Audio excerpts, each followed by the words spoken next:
A'udzu billahi minasyaitonir rajim. Bismillahirrahmanirrahim.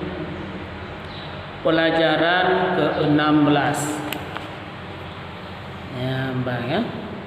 Apabila telah meninggal seorang Islam, maka fardu kifayah melaksanakan 4 macam. Apabila telah meninggal seorang Islam, maka fardu kifayah melaksanakan 4 macam. Wajib lebat katanya urang mataudib kepada urang kam meninggal 4 macam secara fardu kifayah. Yang pertama memandikannya, yang kedua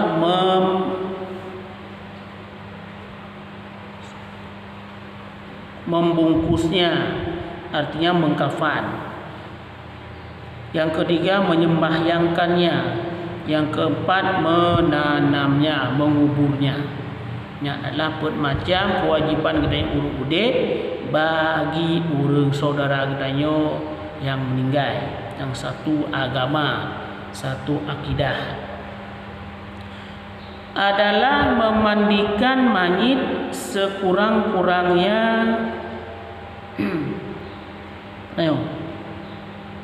adalah memandikan mayit sekurang-kurangnya diderus dengan air bersih sekali. Kurang-kurang. Tapi air itu burata malu. Kurang-kurang. Dan menghilangkan najis dari mayit itu. Ya. Dan sebagus-bagusnya digosok. Sebagus-bagusnya 3 kali derus. Nyaman. Sebagus-bagusnya lehega derus, lehega plai. Tak pegadah najis segala najis bak mayit nak plai lehega, tak perata. Yang kedua dengan air suci, dengan air sabun atau badaran. Arti badarannya ibahru. Ya. Yang kedua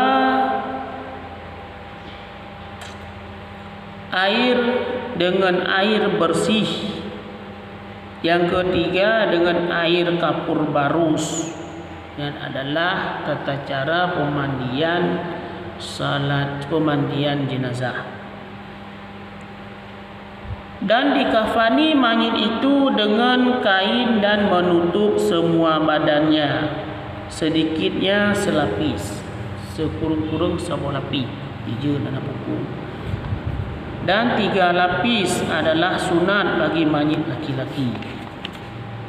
Dan kalau jenazah itu perempuan, dikafani dengan 2 lapis kain putih dan sahla sarung dan baju dan tudung. Ya, bagi urang agam le lapis kafan. Bagi urang inang 2 lapis kafan termasuk tudung dan baju.